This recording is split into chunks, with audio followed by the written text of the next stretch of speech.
top clash of round 8 was Azerbaijan against the USA. Scores were 1.5 all with 1 game to go. If you want to see what happened in the top board encounter between Caruana and Mamedov, then click on the link up there where I've recorded a video on the game. So 1.5 all, just this game to go. Rauf Mamedov for Azerbaijan against Sam Shankland for the USA.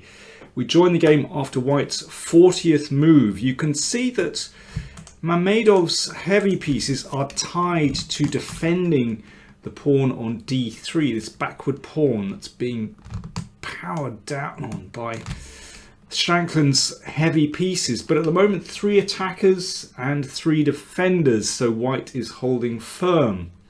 Well, what else is going on in this position? You can see that White's pawn structure is not that healthy. There's also a double pawn here.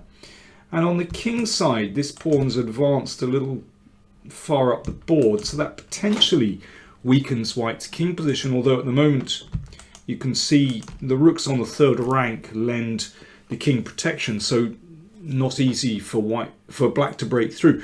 Black really needs a knight to hop in on those weakened squares, but that's just fantasy. So what did Shankland do to make progress? Well, very cleverly, he started a king march. He brought his king over right across the board to the queen side. And we'll see why he does that in a second. So the king's about to reach b7. Here's an interesting moment in the game. White can decide, does he remain passive or does he make a break? For example, should he play b4 in this position while the king is staggering around in the middle of the board? The problem with this is that Black changes tack. The a file is open. And with the king is kind of staggering around in the middle, and that looks very uncomfortable. So I'm not surprised that White declined to do that. But this is always the dilemma when you're defending. Do you sit there or do you try and break out? Mamedov sat there, queen c2, and the king continued its march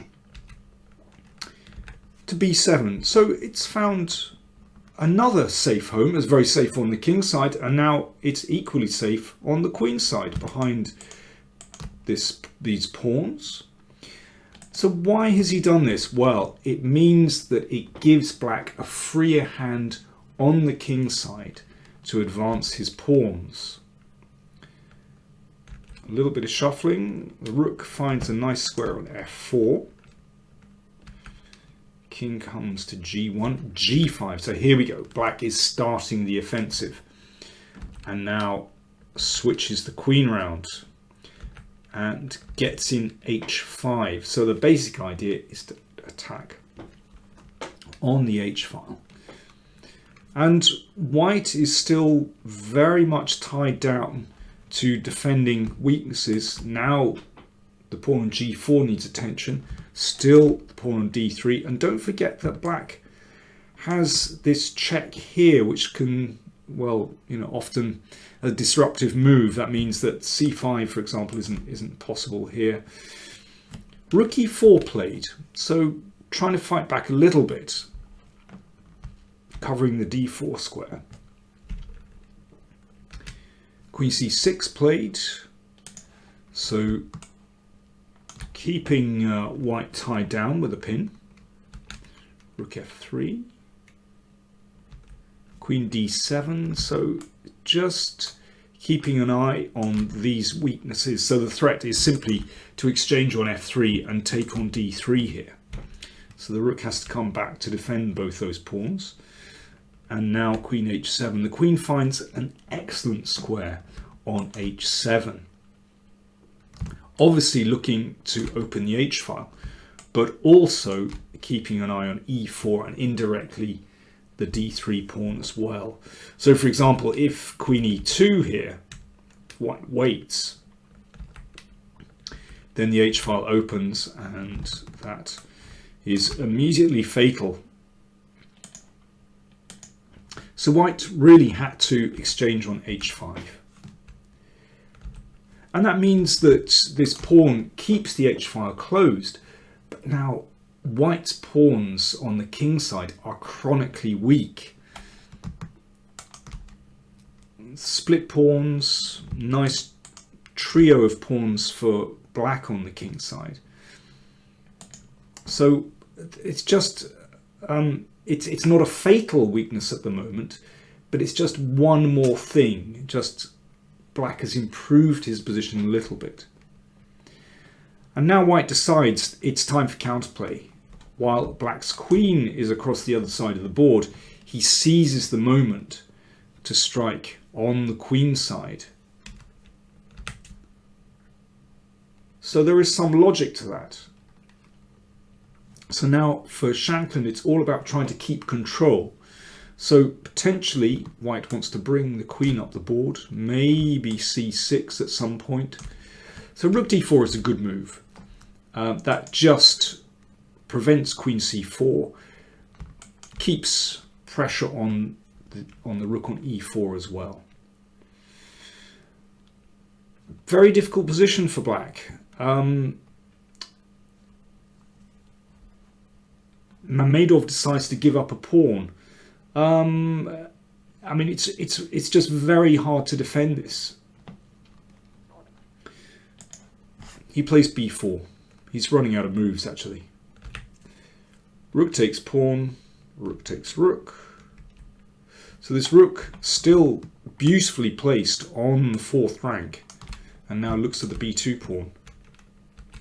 Rook f3. Attacking pawn on f6. And now Shankland decides, okay, the queen has done its job on this side of the board. He could keep going with some kind of kingside attack, but I think he plays this part of the game very maturely. It's all about keeping control, keeping his options open, maintaining pressure. So basically the queen centralizes. That means that there aren't going to be any difficulties on the queen side. And he's targeting all these weaknesses. Not to mention white's king as well. So that the queen always has the possibility to attack along this long diagonal as well by being centralized. So that's an interesting moment. Could have recaptured with a pawn, but decides to recapture with a queen here just to put some pressure on b2. Now he's not entirely sure what to do. He could take on b3, but that allows rook takes. Somehow queen and pawn endgames, unless they're absolutely clear, then they're messy. So he decides not to go in for that. I think one of the best rules when you have control is do not rush. When your opponent is passive, just make sure everything is perfect before you make the break. So for the moment, Shankland waits. King comes to the side.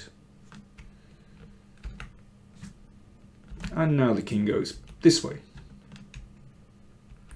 And now he decides, okay, time to do something. g4. That just opens up the king a little bit more. I mean, you could say, well, you know, that weak pawn has gone on h3, but it doesn't matter so much, actually. Black still has these nice pawns together on the king side. We'll see that that's important. Queen c6, looking at the rook, perhaps looking to come down here as well. So white is, it's not just weak pawns, he's got a weak king as well to look after. Now Shankland comes back to the b pawn. There's no rush. And the king comes back to b7. So the position has hardly changed, only the disappearance of these pawns here.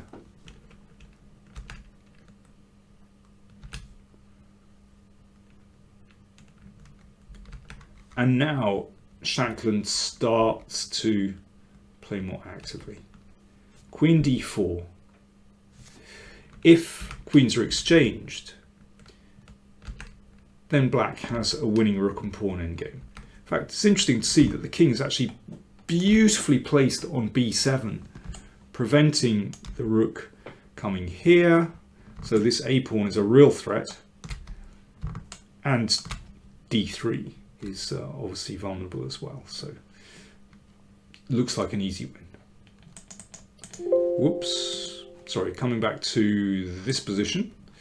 Queen d4 just played. Queen c2. Declining the exchange. Rook b6. Still very careful, just coming back to defend the pawn. And queen d5. Nice centralization. Just keeping control here. So now again, with black is threatening to just transpose down to the rook and pawn endgame, and that really is fatal. So that's why Mamedov reluctantly offers an exchange of queens himself. He doesn't want to lose the b pawn, but still. Rook and pawn endgame reached, and black is a pawn up. And Shankland's king is once again finds itself in the perfect position because it's ready to charge up the board to attack the weak pawn on b3. And here's a nice moment. The rook now repositions itself to the 4th rank again. That's where it wants to be on f4, protecting its own pawn on f6, but also looking at the weak pawn on f2.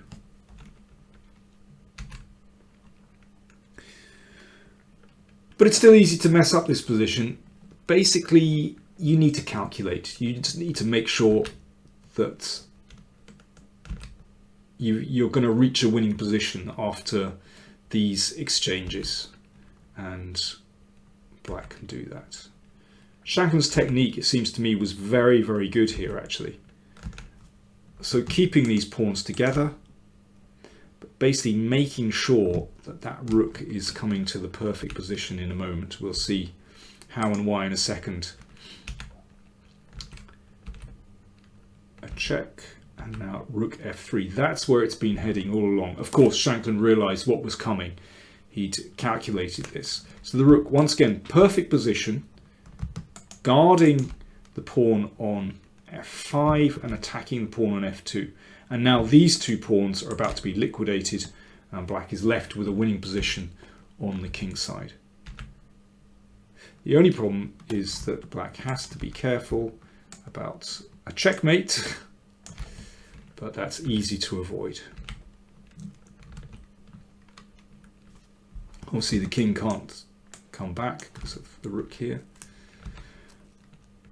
So now it's two connected passed pawns, and now basically black shuffles down the board with this particular kind of constellation of pieces, and white can't actually attack these. Just got to be careful about the checkmates. But the pieces protect each other, and white is completely lost here.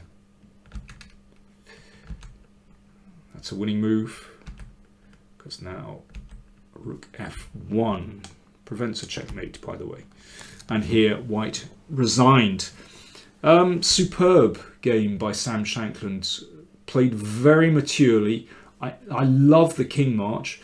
I'm sure many of you will know famous examples from chess history where a king march has taken place. I can think of lots of games, Petrosian games, for example, but not just Petrosian, Capablanca, and well, other players as well, and modern day games as well.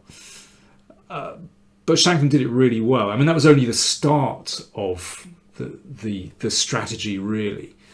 He kept control beautifully. Fantastic stuff. So that means that victory meant that the USA defeated Azerbaijan by 2.5, 1.5.